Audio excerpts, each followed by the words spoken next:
السلام عليكم ورحمة الله وبركاته.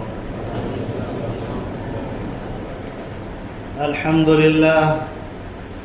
لله نحمده ونستعينه ونستغفره ونؤمن به ونتوكل عليه ونعوذ بالله من شرور أنفسنا ومن سيئات أعمالنا.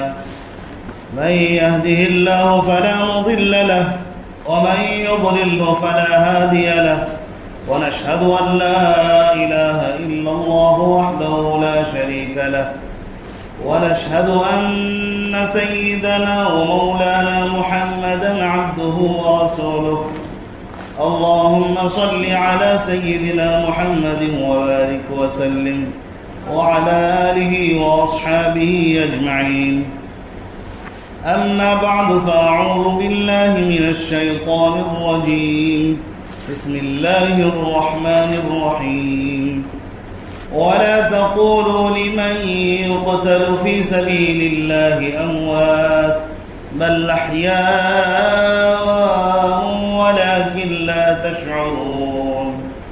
صدق الله العظيم. میرے واجب الاحترام بزرگوں اور بھائیوں اور اسلام کے غیور فرزندوں اور عزیز نوجوان دوستوں، اللہ تبارک و تعالیٰ نے ہم سب کو ایمان کی دولت سے جو نوازا ہے، اتنی قیمتی دولت ہمیں جو نصیب ہوئی ہے، اس کے پیچھے نبی پاک علیہ الصلوۃ والسلام کی اور صحابہ کرام رضوان اللہ علیہم اجمعین کی قربانیاں ہیں، شہادتیں ہیں. انہوں نے دین کو خون دے دے کر ہم تک پہنچایا ہے، اپنا خون بہانا گوارا کیا، دین کو مٹتا دیکھنا گوارا نہ کیا.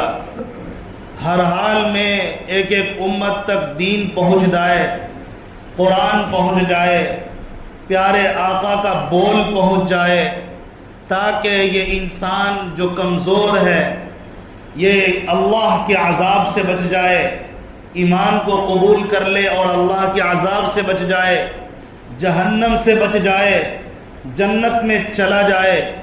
اس لیے صحابہ کرام نے محنتیں کی تاکہ یہ دین پوری دنیا میں عام ہو جائے. صحابہ کرام رضوان اللہ علیہم اجمعین نے پیارے آقا صلی اللہ علیہ وسلم کی خدمت میں رہ کر یہ سیکھا تھا کہ انسانیت کو بچانا، انسانیت کو جنت تک لے جانا، اس کے لیے قربانی دینا، کہ ایک ایک انسان کیسے جنت میں پہنچ جائے، کیسے اسے بہترین گھر مل جائے، کیسے وہ جہنم کے گڑھے سے بچ جائے، اسی طرح کیسے وہ قبر کے عذاب سے بچ جائے. اسی درد کو لے کر کیسے آگے بڑھنا ہے اور اس کی وجہ سے قربانیاں دے کر کیسے آگے بڑھتے رہنا ہے، قربانیاں دینا ہے، شہادتیں پیش کرنا ہے. یہ پیارے آقا صلی اللہ علیہ وسلم کے قدموں میں، پیارے آقا کی خدمت میں رہ کر سیکھا تھا. کمال یہ نہیں کہ ایک انسان بس اپنی فکر کرے، کمال تو یہ ہے کہ آدمی اپنی بھی فکر کرے، آس پاس رہنے والے انسانوں کی بھی فکر کرے. کیونکہ ایک انسان کے رگ میں جو خون دوڑتا ہے، جتنا اس کا خون قیمتی ہے، اسی طرح اس کے سامنے آس پاس بسنے والا انسان کا خون بھی اتنا ہی قیمتی ہے. وہ بھی چاہتا ہے کہ میں کامیاب رہوں، وہ بھی چاہتا ہے کہ مجھے عزت ملے، وہ بھی چاہتا ہے کہ میں دنیا میں بھی کامیاب ہو جاؤں، وہ بھی چاہتا ہے میں آخرت میں کامیاب ہو جاؤں. لیکن نادانی کی وجہ سے، جہالت کی وجہ سے اگر وہ دنیا میں ملوث ہے تو جو جانتا ہے، جو علم رکھنے والا ہے، جو قرآن کو جاننے والا ہے، وہ جانتا ہے کہ باطل کیا ہے، وہ جانتا ہے کہ کون سا راستہ پر خطرناک ہے، جو یہ جانتا ہے کہ کون سا راستہ امن والا ہے، جو جانتا ہے کون سا راستہ جنت تک پہنچتا ہے، جو جانتا ہے کہ کون سا راستہ اللہ کی رضا والا ہے، کون سا راستہ اللہ کو ناراض کرنے والا ہے. اس پر ذمہ داری بن جاتی ہے کہ وہ اس کے ہاتھ کو پکڑے جو جہنم کی طرف دوڑ رہا ہے اس کو کہے کہ تم آگ کی طرف جا رہے ہو لہٰذا ادھر آ جاؤ، لیکن یہ راستہ اتنا آسان بھی نہیں ہے، کیونکہ جہالت والا راستہ اندھیرا ہوتا ہے۔ پیارے آقا نے جب آواز لگائی، جب پیارے آقا صلی اللہ علیہ وسلم پر وحی نازل ہوئی، نبوت سے سرفراز فرمایا گیا، پیارے آقا کو کہا گیا جائیے اپنے قوم کو دعوت دیجئے۔ وہ اتنے زیادہ اندھیرے میں تھے، وہ اتنے زیادہ اندھیرے میں ڈوب چکے تھے، ان کی زندگی درندوں سے بدتر بن چکی تھی، لہٰذا پیارے آقا نے جو بہترین فرمان جاری کیا اور ان کو کہا کہ دیکھو تم غلط راستے پر جا رہے ہو، سیدھا راستہ یہ ہے، سچا راستہ یہ ہے، اگر تم اس پر چلو گے تو کامیاب ہو جاؤ گے۔ لیکن سارے جو وہاں موجود تھے رشتہ دار آپ کے دشمن بن گئے، سارے کھڑے ہو گئے، پیارے آقا کو گالیوں کی بوچھار کر دی۔ پیارے آقا صلی اللہ علیہ وسلم چپ چاپ نہیں بیٹھے کہ چلو انہوں نے ماننے سے انکار کر دیا، ان کا پیچھا چھوڑتے ہیں، ایسا نہیں کیا، بلکہ پیارے آقا نے بار بار دعوت دی، یہاں تک کہ ایک وقت آیا حضرت ابوبکر صدیق رضی اللہ تعالی عنہ تک دعوت پہنچی، جو سب سے زیادہ سلیم الفطرت سے، جو سب سے زیادہ سلیم الطبع تھے، جو صحابہ کرام میں سب سے زیادہ سمجھدار تھے، اس وقت کے انسانوں میں سب سے زیادہ سچے تھے، سب سے زیادہ سمجھدار تھے، انہوں نے نبی کی بات کو سمجھ لیا، نبی کی توحید کے اعلان کو سمجھا، انہوں نے سچ جانا، انہوں نے حق جانا، اور نبی پاک علیہ السلام کا کلمہ پڑھ کر ایمان میں داخل ہو گئے۔ نبی پہلے اکیلے تھے، اب صحابی ساتھ ہو گئے۔ حضرت ابوبکر صدیق نے کہا میں آپ کا ساتھ دوں گا، ہر حال میں دوں گا، میں نے آپ کو نبی مانا، میں نے آپ کو رسول مانا، آپ کی ایک بات سچی ہے، آپ حق کہتے ہیں، یہ دنیا فانی ہے، ہم بھی فنا ہونے والے ہیں، ہم سب کو آخرت کی طرف کوچ کرنا ہے، یہ کائنات کا خالق اور مالک ایک اللہ ہے، ہم سب کو پیدا کرنے والا ایک اللہ ہے، آپ نے جو بتایا ہم اس بات کا اقرار کرتے ہیں، لہٰذا اس کے علاوہ کسی کی عبادت جائز نہیں، کسی کی پوجا جائز نہیں۔ انہوں نے اقرار کیا لا الہ الا اللہ محمد الرسول اللہ، کہ اللہ کے سوا کوئی عبادت کے لائق نہیں۔ حضرت ابوبکر دیکھ رہے تھے کہ پورے مکہ کے لوگ، پورے مدینے کے لوگ، آس پاس کے لوگ سارے بت پرست ہیں، بتوں کی پوجا کرتے ہیں، اور سینکڑوں خداؤں انہوں نے بنا رکھے ہیں، لیکن اس کے باوجود جو حق تھا حق کہا، جو باطل تھا باطل کہا، پیچھے مڑ کر نہیں دیکھا۔ مخالفت ان کی زندگی میں بھی آئی، سب مخالفت پر ٹوٹ پڑے ہوں گے، لیکن سب کو جواب دیتے رہے کہ جس نبی کا میں نے کلمہ پڑھا وہی سچ ہے، وہی حق ہے، اور اسی حال میں جان دینا گوارا کروں گا، لیکن اس کلمے سے ایک رتی پیچھے ہٹنا گوارا نہیں۔ اس کے بعد جب وہ مضبوطی سے کھڑے ہوئے، اللہ تبارک و تعالیٰ کے فضل و کرم سے آہستہ آہستہ ایمان میں لوگ داخل ہوتے گئے، جنت کے راستے پر آتے گئے، گمراہیوں کو چھوڑتے رہے، جہنم کے راستے کو چھوڑا۔ نبی کو درد یہ نہیں تھا کہ زبردستی ہم کسی کو کوئی مذہب قبول کروا دیں، نبی کو درد یہ تھا یہ گمراہی میں پڑھ کر جہنم کے ایندھن بنیں گے، مجھے درد ہوگا۔ نبی محبت سے لبریز تھے، ایک ایک انسان سے محبت کرتے تھے، نبی جانتے تھے یہ بندہ اندھیرے میں جا رہا ہے، یہ بندہ اندھا ہو چکا ہے جہالت کی وجہ سے، نہ جاننے کی وجہ سے، لہٰذا جو میں دیکھتا ہوں اللہ تبارک و تعالیٰ کا جو فرمان ہے میں اس پہ عمل کر کے ان لوگوں کو جنت کا راستہ دکھاؤں۔ نبی پاک علیہ السلام دعوت دینے سے پیچھے نہیں ہٹے، لوگوں نے مخالفتیں کی، لوگوں نے گالیاں دی، لوگوں نے شاعر کہا، لوگوں نے مجنون کہا، نعوذ باللہ من ذالک، لوگوں نے پاگل کہا، لیکن نبی لگے رہے۔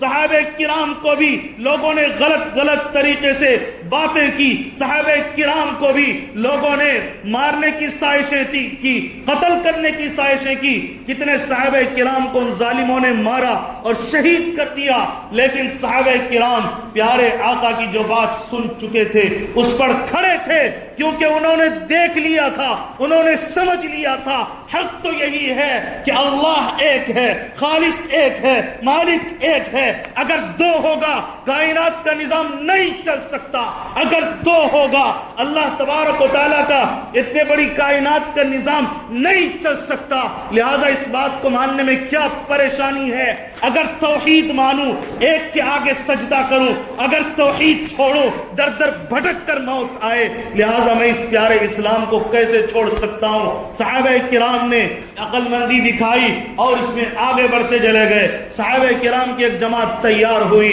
قربانیاں انہوں نے نبی سے سیکھی تھی۔ جس طرح حضرت ابوبکر صدیق نے قربانی دی، جس طرح حضرت عمر فاروق رضی اللہ عنہ نے قربانی دی، اسی طرح حضرت عثمان غنی رضی اللہ عنہ، حضرت علی رضی اللہ تعالیٰ، پھر تمام صحابہ کرام قربانیوں کا مجموعہ تھے۔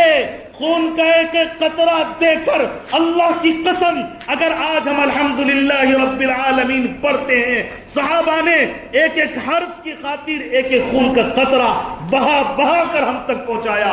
راستے میں رکاوٹیں آئی، جاہل لوگ آئے، درندے قسم کے لوگ آئے، انہوں نے چاہا قرآن کے الفاظ کو مٹا دیا جائے۔ صحابہ کھڑے ہو گئے سینہ تان کر اور کہنے لگے قرآن کی حفاظت ہم کریں گے۔ نبی نے ہمیں کلام پاک پیش کیا ہے، یہ اللہ کا کلام ہے، لہٰذا اے باطل، اے جاہل، تمہیں قبول کرنا ہے تو قبول کر کے کامیاب ہو جاؤ، لیکن تم یہ جو سوچو گے قرآن کے حرف کو مٹا دیا جائے، یاد رکھو تم مٹو گے، قرآن پاک کے الفاظ باقی ہیں اور باقی رہیں گے، کیونکہ یہ کلام اللہ ہے۔ صحابہ نے یہ کر کے دکھایا، اسی کا نتیجہ اور ایمان پر پہاڑ کی طرح جمنے کا نتیجہ، اپنے گھر بار کو چھوڑا۔ یہ کوئی آسان الفاظ نہیں ہے، غور کریں، کیا کوئی اس وقت میں اپنے گھر کو چھوڑ کر دین کے کام کے لیے نکل سکتا ہے؟ وسائل کی کوئی کمی نہیں، اسباب کی کوئی کمی نہیں۔ صحابہ کے دور میں صحابہ کے آس پاس دشمن موجود تھے، اسباب کی کمی تھی، پھر بھی صحابہ نے نبی کی بات پر کلام کو پھیلانے کے لیے اور اب نبی کی بات کو پھیلانے کے لیے گھر بار کو چھوڑا یا نہیں چھوڑا؟ ملک شام کہاں ہے؟ عراق کہاں ہے؟ مصر کہاں ہے؟ مجھے کہنے دیجئے ہندوستان کہاں ہے؟ صحابہ ہندوستان تک بھی 7 سمندر پار کر کے دین کو پہنچانے کے لیے پہنچے ہیں۔ اللہ کی قسم تاریخ پڑھیں، آپ کی آنکھیں کھل جائیں گی۔ کیا انہیں مکہ کی سرزمین پسند نہیں تھی؟ کیا انہیں مدینہ کی سرزمین پسند نہیں تھی؟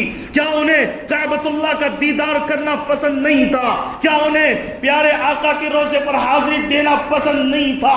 لیکن نبی کے بول پر مرنے والے کبھی بھی ان تمام چیزوں میں نہیں پڑتے، وہ دیکھتے ہیں اللہ کی رضا ابھی مکے میں رہنے میں ہے تو میں مکے میں رہوں گا، اللہ کی رضا ابھی مجھے ملک شام جانے میں ہے تو ملک شام جاؤں گا، جس طرح اللہ کی رضا آئے گی اس پر میں قربانی دینے کے لیے تیار ہوں۔ انہوں نے قربانی سیکھی حضرت ابراہیم سے، حضرت اسماعیل سے، پیارے آقا سے قربانی سیکھی اور آگے بڑھتے گئے۔ اس ذی الحجہ کے مہینے میں جہاں حضرت ابراہیم علیہ السلام کی قربانی کا یاد تازہ کیا جاتا ہے، حضرت اسماعیل کی قربانی کو یاد کیا جاتا ہے، ہمیں یہ بھی نہیں بھولنا چاہیے اللہ تعالیٰ نے پیارے آقا کے صحابہ میں ایسے افراد کو پیدا کیا جنہوں نے خون کا آخری قطرہ تک بہا دیا۔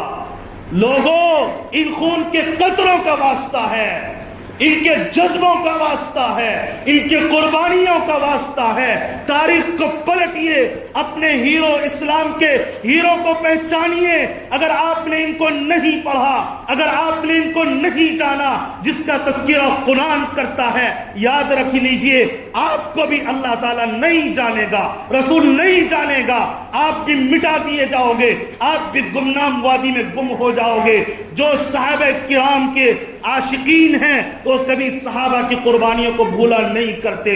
اسی ماہ میں حضرت عثمان غنی رضی اللہ تعالی عنہ نے اپنے خون کا ایک ایک قطرہ بہا کر اللہ کے راستے میں جان دے دی اور شہید ہو گئے۔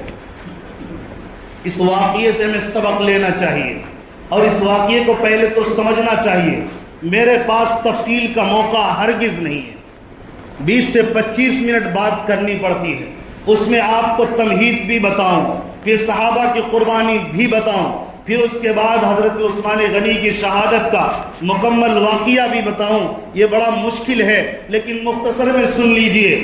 ایک وقت آیا حضرت عثمان غنی رضی اللہ تعالیٰ عنہ، جو پیارے آقا صلی اللہ علیہ وسلم کے داماد ہیں، داماد رسول ہیں، اللہ تبارک و تعالیٰ کے لاڈلے اور محبوب بھی ہیں، جنہیں ذو النورین کہا گیا، یعنی دو نور والے کہا گیا، ذو الہجرتین بھی کہا گیا۔ ذو الہجرتین کا کیا معنی؟ ذو النورین کا معنی تو سمجھ میں آتا ہے، ذو الہجرتین کا کیا معنی ہے؟ یعنی حضرت عثمان غنی نے اللہ کے دین کے لیے حبشہ کی طرف بھی ہجرت کیا اور مدینے کی طرف بھی ہجرت کیا، تو ذو الہجرتین حضرت عثمان غنی رضی اللہ تعالیٰ عنہ، جو سب سے زیادہ شرب و حیا کے پیکر والے تھے، حضرت عثمان غنی رضی اللہ تعالیٰ عنہ، جن کے بارے میں نبی نے جنت کی بشارت دی ہے کہ حضرت عثمان غنی رضی اللہ تعالیٰ عنہ جنتی ہیں۔ قرآن میں جس کے بارے میں تذکرہ موجود ہے، قرآن پاک میں جب نبی پاک علیہ السلام نے حضرت عثمان غنی کے بارے میں بیعت لی صحابہ کرام سے کہ ہم حضرت عثمان کے قاتلوں کا بدلہ لیں گے، یعنی جب لوگوں نے مشہور کر دیا تھا کہ حضرت عثمان کو شہید کر دیا گیا، یعنی افواہیں پھیلائی تھی، نبی نے صحابہ سے لیا تھا، اللہ نے قرآن میں اس کا تذکرہ کیا۔ اس صحابی رسول کو جس دردناک طریقے سے شہید کیا جاتا ہے، داماد رسول کو شہید کیا جاتا ہے، دو بیٹیاں نکاح میں حضرت عثمان غنی کے نکاح میں موجود ہیں۔ حضرت عثمان غنی رضی اللہ تعالیٰ عنہ کے نکاح میں حضور صلی اللہ علیہ وسلم کی دو بیٹیاں آئی ہیں۔ اتنے لاڈلے صحابی، اور کتنی آخرت کی فکر ہے۔ جب قبر کے پاس جاتے ہیں اس قدر روتے ہیں، داڑھی مبارک تر ہو جاتی ہے۔ تقوی طہارت کا ایک باب ہے، اس کا موقع بھی نہیں ہے۔ معاملہ یہ ہوا، حضرت عثمان غنی رضی اللہ عنہ کا دور آیا، لوگوں نے امیر المؤمنین ان کو بنایا، مسلمانوں کے امیر بنائے گئے۔ حضرت عمر فاروق رضی اللہ تعالیٰ عنہ نے کمیٹی بنا دی اپنی شہادت کے بعد کہ ایک کمیٹی والے موجود ہیں، یہ خلافت بورڈ ہے، یہ حضرات جن کو خلیفہ بنائیں گے تمام لوگوں کو ان کو ماننا پڑے گا۔ ان خلافت بورڈ میں حضرت عثمان بھی شامل تھے۔ تمام لوگوں نے مشورہ کیا، مشورہ کر کے حضرت عثمان غنی کو امیر المؤمنین، خلیفۃ المسلمین بنایا گیا۔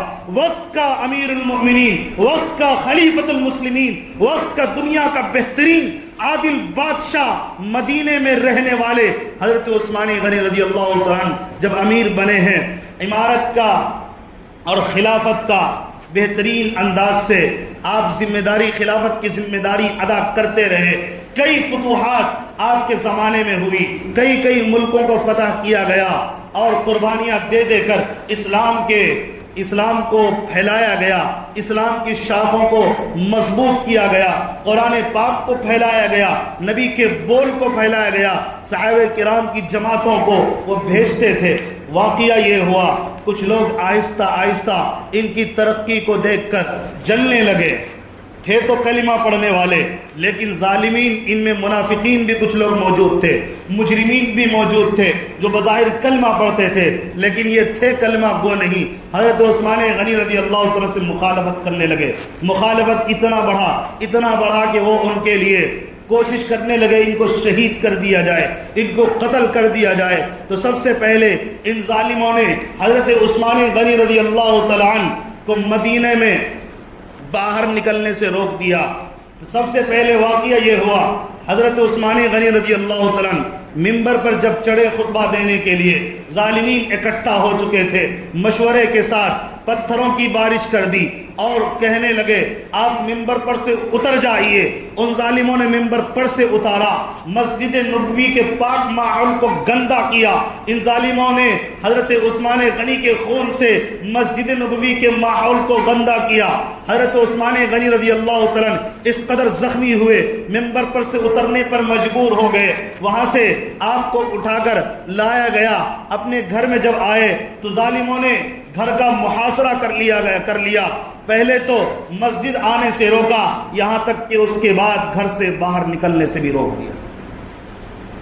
حضرت عثمان غنی رضی اللہ تعالیٰ کے گھر کا محاصرہ کر لیا گیا۔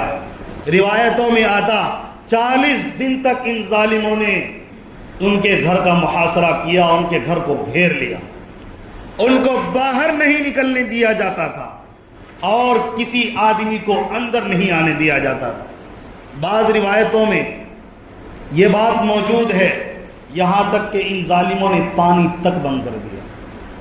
یہ وہ ظالمین و مجرمین تھے جن کے آبا و اجداد کو اس کنویں سے پانی پلایا گیا جس کو حضرت عثمان غنی نے مدینے کے اندر یہودی سے خرید کر لوگوں کے لیے، امت مسلمہ کے لیے اور وہاں کے لوگوں کے لیے عام کیا تھا۔ اس میٹھے پانی کنویں سے پانی پینے والے کے بچے ظالموں مجرموں نے حضرت عثمان کو آج پانی دینے سے بند کر دیا۔ ایسے درندے اور ایسے ظالم بن گئے، یہ مجرمین یہ تک نہ دیکھ سکے کہ مسجد نبوی کے احاطے میں ان کو زخمی کیا گیا، یہ بھی نہیں دیکھ سکے یہ داماد رسول ہیں۔ داماد رسول ہونے کا بھی ان ظالموں نے خیال نہیں کیا، امیر المؤمنین ہونے کا بھی انہوں نے خیال نہیں کیا۔ سوال پیدا ہوتا ہے، صحابہ کرام کی بڑی تعداد موجود تھی تو مقابلہ کیوں نہیں کیا؟ جواب یہ ہے یقیناً موجود تھی۔ پوچھئے تو، روایتوں سے پوچھئے نا، ان الجھنوں میں کیوں پڑتے ہیں؟ دیکھیے تو صحابہ کرام تلوار لے کر کھڑے تھے ان ایک ایک مجرموں کی گردن اڑانے کے لیے۔ جب یہ آگے بڑھتے حضرت عثمان غنی رضی اللہ تعالیٰ نے ایک ایک کو منع کیا، نہیں، اس مدینے کی سرزمین پر میں خون بہانا گوارا نہیں کرتا، پیارے آقا کی سرزمین پر خون نہیں بہایا جائے گا، اور میں یہ نہیں چاہتا کہ کسی کلمہ گو کے گردن پر تلوار چلے۔ میں چاہتا ہوں کہ اگر کوئی کلمہ پڑھنے والا ہے تو ان کا خون نہ بہے، لہٰذا میری خواہش کے مطابق اور پیارے آقا کی فرمان کے مطابق، کیونکہ انہوں نے حوالہ دیا، نبی نے فرمایا اگر کسی مسلمان کا ناحق قتل کیا گیا، کسی کا خون کیا گیا، تو اس آدمی پر اللہ کی، فرشتوں کی اور تمام لوگوں کی لعنت ہے۔ لہٰذا میں نہیں چاہتا کہ تمہارے ہاتھ کسی کلمہ پڑھنے والے کے گردن پر جائے، لہٰذا تم یہ کام نہیں کر سکتے۔ حضرت عثمان غنی نے روکا۔ صحابہ کرام چونکہ امیر المؤمنین کو تسلیم کرتے تھے، خلیفۃ المسلمین مانتے تھے، اس لیے ان کے ایک ایک حکم کو بھی انہوں نے مانا۔ اب یہ 40 دن کے بعد پیاس کے لیے تڑپایا گیا۔ حضرت عثمان غنی رضی اللہ تعالیٰ عنہ کو جب پانی پہنچانے کی باری آتی، یہ ظالمین چھین کر گرا دیتے تھے۔ یہ تو وقت حضرت عثمان غنی پر آیا۔ پھر معاملہ یہ ہوا 40 دن کے بعد یہ ظالم اندر داخل ہوتے ہیں۔ حضرت عثمان غنی رضی اللہ تعالیٰ روزے سے ہیں، تلاوت کر رہے ہوتے ہیں، کوئی بدبخت آگے بڑھتا ہے اور حضرت عثمان غنی رضی اللہ تعالیٰ کے گردن پر تلوار چلا دیتا ہے۔ حضرت عثمان غنی رضی اللہ تعالیٰ کو شہید کر دیا جاتا ہے۔ 18 ذی الحجہ کی بات میں بتا رہا ہوں، یہ تاریخ 18 ذی الحجہ کی تھی۔ حضرت عثمان غنی رضی اللہ تعالیٰ قرآن مقدس کی تلاوت کر رہے ہوتے ہیں، یہ ظالمین جیسے شہید کرتے ہیں، ان کے خون کا قطرہ قرآن مقدس کی آیت فَسَيَكْفِيكَهُمُ اللَّهُ پر گرتی ہے۔ اسی وقت ان ظالموں کو سمجھ لینا چاہیے حضرت عثمان غنی کی شہادت کی خبر دینے والا اور تصدیق کرنے والا یہ کلام اللہ ہے۔ اللہ کا قرآن آئے گا گواہی دینے کے لیے، اللہ کے سامنے پیش ہوگا، اے اللہ میرے سامنے تیرے اس محبوب کو، تیرے محبوب کے محبوب کو قتل کیا گیا، داماد رسول کو شہید کیا گیا۔ وہ تو شہید ہو کر زندہ ہو گئے، جو ظالمین مجرمین تھے، یہ قاتلین، یہ سیدھے جہنم رسید ہوئے۔ ان ظالموں کو جہنم میں جانے سے کوئی نہیں روک سکتا۔ جتنے قاتلین تھے یہ سب جہنم رسید ہوئے، یہ مرے، یہ سڑے، ان بدبختوں کا نام و نشان مٹا دیا گیا۔ حضرت عثمان غنی کا نام آج بھی قرآن مقدس میں زندہ ہے، یعنی ان کا تذکرہ زندہ ہے، روایات میں تذکرہ زندہ ہے اور زندہ رہے گا، اور قیامت کے میدان میں پیارے آقا کے ساتھ یہ جنت میں جائیں گے اور یہ قاتلین مجرمین جہنم میں جائیں گے۔ آج بھی صحابہ کے ماننے والے جنت میں جانے والے ہیں، صحابہ کی مخالفت کرنے والے، حضرت عثمان غنی کی مخالفت کرنے والے جہنم میں جائیں گے۔